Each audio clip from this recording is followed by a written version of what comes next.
2018-жылы 28 майга караган түндө Кыргызстанда төбө чачты тик тургузган окуя болгон. Ошол түндө 30 жаштагы киши Чүй облусуна караштуу Жайыл районунун ички иштер бөлүмүндө ала качып алган кызын бычактап, кийин өзүнө да кол салган. Бурулай алган жараатынан улам каза болуп, эркек киши ооруканага түшкөн. 20-июнь күнү шектүүнүн баш коргоо чарасы каралып, Бишкектеги номер 1 тергөө абагына киргизилген. Эжелеринен башкача болчу бул кыз. Бардык нерсени өз немеси менен акылы менен туюп турат болчу да. Айтып, ойлонуп, ичиндегини ачык айтып, мындай болот деп жакшы пландары бар болчу, доктор болом деп жүргөн планы бар болчу. 2021 жылдын 5 апрель күнү эртең менен саат 7 чамасында Медеров жана Тынстанов көчөлөрүнүн кесилишинен 3 жаран 27 жаштагы кызды кызыл түстөгү автоунаага салып кеткен. Кыздын туугандары ошол эле күнү издеп баштап 1 май райондук милициясына саат 7:30 кабарлашкан. Бирок издөө иштери кечеңдеп жатканына нааразы болуп, эртеси массалык маалымат каражаттарына да кайрылышкан. 7 апрелде изделип жаткан автоунаа Бишкектин чет жагындагы Арашан менен Чокморов айылдарынын ортосунан табылган. Ал тууралуу милицияга жергиликтүү чабан кабар берген. Автоунаанын ичинде киши колдуу болгон Айзада Канатбекованын жана 36 жаштагы кишинин бычакталган сөөгү табылган. Тенуштар келип эле айтыпчы. Кызым башкача депчи. Мындай жалгыз эмес деп айтыпчы да. Эгоистка мээси воспитанный депчи. Эго киши келип чайын дайырдап, тамак жасап, элпек болчу. Шымпылап баарын жасапчы да. Ай Турган, 25 жыл багып сени 1 жылда өлүгүн алып келип беришти го. Айтурган Маматкулова 2024 жылдын 7 июлунда Бишкектеги ооруканалардын биринде каза болгон. Ал медициналык мекемеге оор абалда жеткирилген.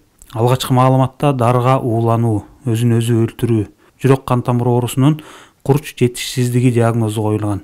Маркумдун туугандары Бишкекте жүргүзүлгөн соттук медициналык экспертизанын жыйынтыгына макул эмес экенин билдиришкен. Алар кайрадан экспертиза дайындоону, аны комиссия түзүп жүргүзүүнү талап кылышкан. Алар 25 жаштагы кыздын өлүмүнө күйөөсүнүн тиешеси болушу мүмкүн экенин айтып, Айтурган зомбулуктан каза болгон деп шектенишкен. 30 августта күйөөсү кармалып, андан соң номер 1 тергөө абагына киргизилген. Бир жакшыны кайгылып эле бергенбиз, өзүнүн классташыбычы. Анан кызым ошо киши колдуу болуп өлгөн. Мен ошол күйөө балам эле өлтүрүп койду деп ойлойм. 39 жаштагы Айжан Алыкулова былтыр 24 февралга караган түнү баш калаадагы батиринде киши колдуу болгон. Анын өлүмүнө шектүү деп жарандык некеде турган 34 жаштагы Кирилл Дамиров аттуу киши кармалган. Ал Алыкулованы сабап, жабырлануучунун башына оор залал келтирген. 24 февралдын таңында жабырлануучуну ваннага жаткырып коюп, өзү окуя болгон жерден из жашырып кеткен. Өзүнүн баласын аябай жакшы карачу, ата-энесин жакшы карачу. Эң жакшы адам болгондо мен эжемчи. Үстүбүздөгү жылдын 26 май күнү Өзгөн районунун Алга айылында дагы бир жүрөк титиреткен окуя болду. Классташтардын мектепти бүткөндөн кийинки 20 жылдык жолугушуусуна катышып келген соң үйүндө көз жумган. Милиция келин күйөөсүнүн колунан ок жеп каза болгонун тастыктаган. Көп өтпөй анын жолдошу кылмышка шектелип кармалып, соттун чечими менен камалган. 2024 жылдын ноябрь айында Бишкекте 27 жаштагы Айгерим Нурланбекова 20 жолу бычак жеп, алган жараатынан улам каза болгон. Шектүү катары жолдошу кармалган. Кайсы жылы турмушка киргенсиз? Канча жыл жашашты эле? Экөөнүн жашоосу кандай эле? Күйөө балаңыз кандай адам эле? Кудам айтат, 9 жыл жашаптыр дейт. Күйөө бала деле жакшы жүрчү, анан эмне мындай шайтан менде башта. Билбейм, айта албайм. Аялдардын укугу качан корголот?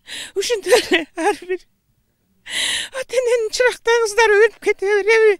Эмне үчүн ушундай?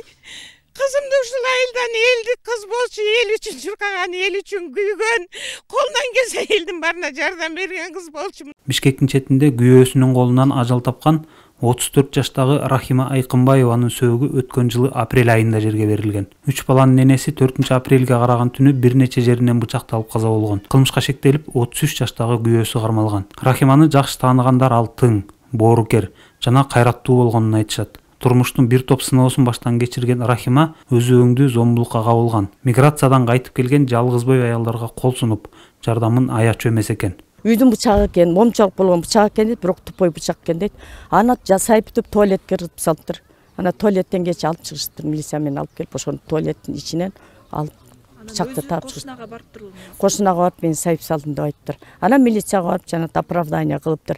Бул эмеге мени кызганып, анан эме социальный аффект, анан ал деген эме кылчу, мен измена, эч кандай измена кылчу эмес. Ана порядочная женщина была, мондай жолук салып жүргөн имандуу кыз болчу. Кырчындай кезинде зомбулуктун курмандыгы болгон 23 жаштагы биринчи топтогу майыптыгы бар Айкыз Калмурза кызы 2 январда Баткен областына караштуу Кадамжай районунун Масалиев айыл аймагында ур токмоктон каза тапты. Милициянын маалыматына ылайык, аны күйөөсү көчөдө муунтуп өлтүргөн. Маркум Айкыз Калмурза кызы былтыр жайында да күйөөсүнөн таяк жеп, 10 күн ооруканага түшкөнүн жакындары маалымат каражаттарына билдиришкен. Баткен облустук милициясы былтыркы зомбулук окуясы боюнча арыз Кадамжай райондук милициясында катталып, бирок кылмыш иши козголбогонун ырастаган. Айкыз бала кезинен укпайт жана сүйлөй алчу эмес. Камчы шайычке кайрылабыз. Өзү карап деме кылган үчүн биз көңүлүбүз ток эле отурганда эми көзөмөлдө деп негедир ошого карабастан анда сөзүн четке кагып өздөрүнүн билгендей кылып арыз жаза берип койду да. Түшүнгөн жокпуз. Дагы кайрылат элек ошо өмүр бойга өзүңүз карап эме кылып өмүр бойга жазасын алыш керек да.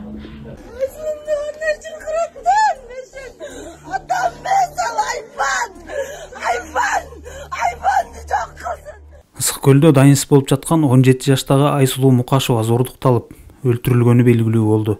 Анын сөөгү Чүй облусунун Кемин районунун Жиларык айыл аймагынан табылды. Маалыматка караганда кыз 27 сентябрь күнү түштө Барыс Коон айылынан Каракол шаарына чыгып кеткен бойдон кайрылып келген эмес. Жакындары кечинде милицияга кайрылышкан. Ысык көл облустук милициясынын билдиришинче, кылмышка Бишкектин 41 жаштагы тургуну шектелүүдө. Ал кызды зордуктап, кийин өлтүрүп, сөөгүн таштап кеткен деп айтылууда. Шектүү Борбор калаада жашынып жүргөн жеринен колго түшүрүлүп, камакка алынды. Бетин аштырбагыла деди. Потому что бизге оор тиет деди да. Атасы апасы кыйкырыйлады. Ыйладык барыбыз эле көрөлү бетин деп. Көргөзгөн жок, значит, ошончолукка барды да, алып барды да. Ати моргтон эле уже кепинде ороп берип койгон бизге, ошол жактан эле жууп. Атасы барып өзү алып келген. Ошо көрө алган жокпуз. Бизге баягы айдай жүзү боюнча эле калды да, мындай карагандачы. Сүрөттөгүдөй, видеодогудай эле ошонусу эле калды. Коомчулукту нес кылган бул кылмыш тууралуу кабарды мамлекет башчыбыз терең өкүнүч менен кабыл алды. Ошол эле учурда мамлекет башчысы президенттик администрациянын укуктук камсыздоо башкармалыгынын башчысы Мурат Укушевке балдарга, кыз келиндерге карата жасалган кылмыш үчүн жоопкерчиликти күчөтүүнү караган өзгөртүүлөрдү мыйзамдарга киргизүү боюнча иштөө тапшырмасын берди. Тактап айтканда, жаш балдарды зордуктагандарды, кыз келиндерди зордуктап өлтүргөндөрдү өлүм жазасына тартуу нормасын киргизүү,